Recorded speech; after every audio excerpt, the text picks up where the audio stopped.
ये देश की राजधानी दिल्ली में इंदिरा गांधी स्टेडियम है। इसमें भीड़ देखिए, लाखों की तादाद में यहाँ पर एसटी, एससी, ओबीसी समाज के, बहुजन समाज के लोग एकजुट हुए हैं।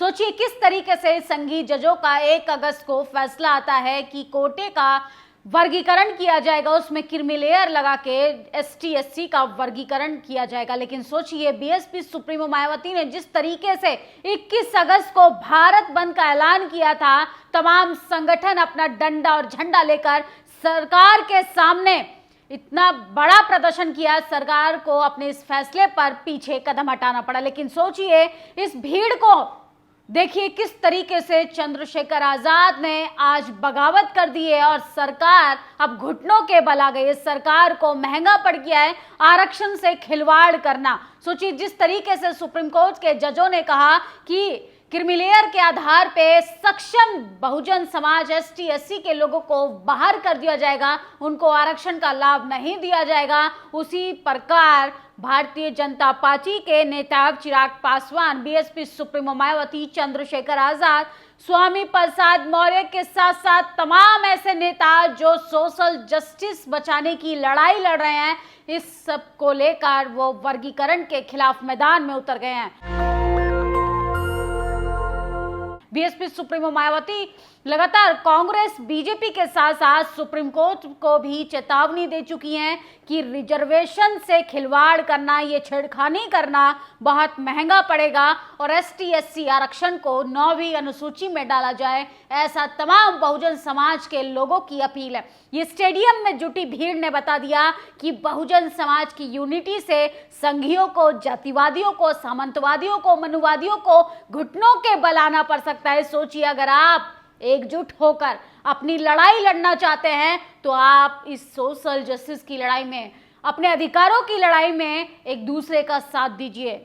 वरना मनुवादी लोग चाहते हैं कि आप अपने भाई से लड़कर मर जाएं, आप अपने भाई के संवैधानिक अधिकारों का विरोध करें ताकि आपके संवैधानिक पदों पर जनरल कैटेगरी के लोगों का कब्जा हो जाए। किस तरीके से हमारे बच्चों को एनएफएस कर कॉलेज यूनिवर्सिटी से निकाल दिया जाता है, किस तरीके से मंत्रालयों में सचिव, महासचिव, डायरेक्टर की भर्ती होती है लेटरल एंट्री के जरिए। अगर आप एक विशेष जाति से आते हैं तो आपका स्वागत किया जाएगा और वहीं आपको उन पदों से हटाने के लिए साजिश और चाल चलकर आपको बाहर फेंक दिया जाएगा। सोचिए इस देश में जातिवाद की जो जड़ें हैं वो इतनी मजबूत हैं कि उस पर कोई बात करना नहीं चाहता, कोई बहस करना नहीं चाहता। लेकिन आरक्षण खत्म करने के लिए तमाम पार्टियों के संघी नेता जो हैं वो बढ़ चढ़कर भाषण देते हैं। राहुल गांधी ने तो कल अमेरिका में भाषण के दौरान कह दिया कि भारत से एक समय आने पर हम आरक्षण को खत्म कर देंगे। लेकिन वो 60 साल से राजनीति कर रही है उनकी पार्टी, आज तक उन्होंने जातिवाद पर बात नहीं, कॉलोजियम सिस्टम पर बात नहीं की,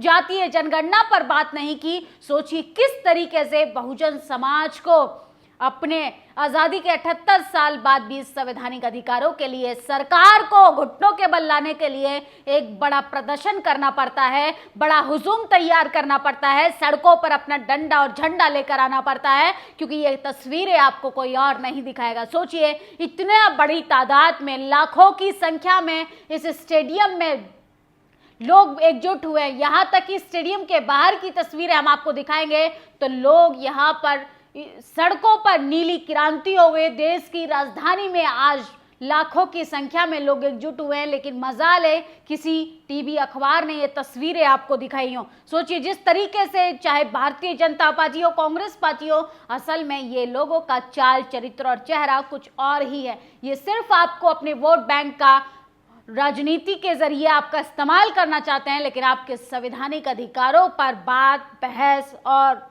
आपका अधिकारों पर कोई एक्शन लेने के लिए तैयार नहीं होंगे। हम आरक्षण को 50% तक ज़्यादा बढ़ाना चाहते हैं। राहुल गांधी ने कल जब विरोध होने लगा तो उसके बाद इन्होंने स्टेटमेंट दिया और अब कह रहे हैं कि हम 50% तक बढ़ाना चाहते हैं। जिन राज्यों में कांग्रेस की सरकार है वहीं पर इंप्लीमेंट कर दीजिए। तो आपको इन तमाम लोगों के प्रोपेगेंडे के, इन तमाम लोगों के जाल में फंसने से बचना चाहिए। यूएसए में एक इंटरव्यू के दौरान राहुल गांधी ने कहा कि लंबे समय से रिजर्वेशन पर कास्ट सेंसस के समर्थन में खुलकर बयान देते आए। तो सोचिए, राहुल गांधी एक तरफ कहते हैं रिजर्वेशन बढ़ाना है, दूसरी ओर कहते हैं रिजर्वेशन को समाप्त करना है। असल में ये अपने ही विजन को लेके क्लियर नहीं हो पा रहे हैं। शायद इनको बहुजन समाज के जो लंबे समय से सोशल जस्टिस की लड़ाइयाँ लड़ रहे हैं वो जाकर जरा सर्वे कराएं कि कितनी जाति के लोग कितने पदों पर रहकर कितनी मलाई खाने का काम करें। मैं रिजर्वेशन के खिलाफ नहीं हूं, हम उसमें 50% आगे ले जाना चाहते हैं। तो सोचिए, राहुल गांधी ने अपने बयान पर जब विरोध होने लगा तो ये स्टेटमेंट जारी कर दिया। अब इनसे पूछ लिया जाए कि आप अपने ही जहां जहां आपकी सरकार है, कर्नाटक में आप कीजिए। सोचिए किस तरीके से जहां जहां कांग्रेस की सरकार रही वह सबसे ज्यादा दलितों का, आदिवासियों का उत्पीड़न हुआ। तो इनके वादों में नहीं आना है। इंदिरा गांधी स्टेडियम लगभग पूरा भर चुका है। तो सोचिए, आज ये नीली क्रांति हो चुकी है। रिजर्वेशन के सम्मान में जातिवादियों, तुम्हारे पापा जी मैदान में आ गए, हैशटैग इंदिरा गांधी स्टेडियम चलो। तो ये सोशल मीडिया पर लगातार ट्रेंड कर रहा है, लेकिन ये तस्वीरें आपको जातिवादी मीडिया नहीं दिखाएगी। ईमानदारी से देखा जाए तो पिछड़े वर्ग का अधिकार यादव समाज, एसटी समाज का, जाटव समाज की वजह से सुरक्षित है। और सोचिए, तमाम पार्टियां एसटी एससी आरक्षण के बंटवारे पर बहुजन समाज को बांटने की कोशिश कर रही हैं, उनको लॉलीपॉप थमाने की कोशिश कर रही हैं। आपको उनके जाल में नहीं फंसना है। बहन जी ने कांग्रेस पर बहुत करारा हमला किया। राहुल गांधी ने अपने बयान से पूर्ण सिद्ध कर दिया है कि कांग्रेस की आरक्षण विरोधी सोच अभी भी नहीं बदली। बहुजन समाज कांग्रेस के इस छलावे से दूर रहे। तो बीएसपी सुप्रीमो मायावती के साथ साथ आकाश आनंद ने भी राहुल गांधी भारतीय जनता पार्टी की पोल खोल कर रख दी है। जैसे जैसे लोकसभा चुनाव की खुमारी उतर रही है, बहरूपिया कांग्रेस का सच सामने आ रहा है। संविधान बचाने का नारा देकर कांग्रेस ने एसटी एससी ओबीसी समाज को सिर्फ गुमराह किया है। बहुजन समाज के प्रति कांग्रेस की नजर नीयत दोनों हमेशा खराब रहती है। तो आरक्षण हमारी पहचान है, आरक्षण हमारी आजादी है। बीएसपी सुप्रीमो मायावती जब से सुप्रीम कोर्ट का ये वर्गीकरण को लेकर बयान आया है, वो तो सीधा सीधा अल्टीमेट दे चुकी है कि अगर सुप्रीम कोर्ट ने अपने बयान पर पुनर्विचार नहीं किया, फिर से इस बयान को वापस नहीं लिया, तो बहुत बुरा अंजाम भुगतना पड़ सकता है। इस कांग्रेस नेता राहुल गांधी अब ये सपाई आरक्षण के विरोध नहीं, गुमराह करने वाली गलतफहमी केंद्र में बीजेपी से पहले इनकी 10 साल सरकार रही, उसमें सक्रिय इन्होंने सपा के साथ मिलकर एसटी एससी के प्रमोशन आरक्षण बिल को पास नहीं होने दिया। तो सोचिए, बीएसपी सुप्रीमो मायावती लगातार जिस तरीके से मनुवादी नेताओं की पोल खोलती हैं वो वाकई में काबिले तारीफ है। सोचिए, सड़कों पर काम करने वाला, संघर्षों पर पलने वाला नेता ही आपके रिजर्वेशन के समर्थन में खड़ा हो सकता है। दिल्ली में चंद्रशेखर की फौज ने गर्दा उड़ा दिया।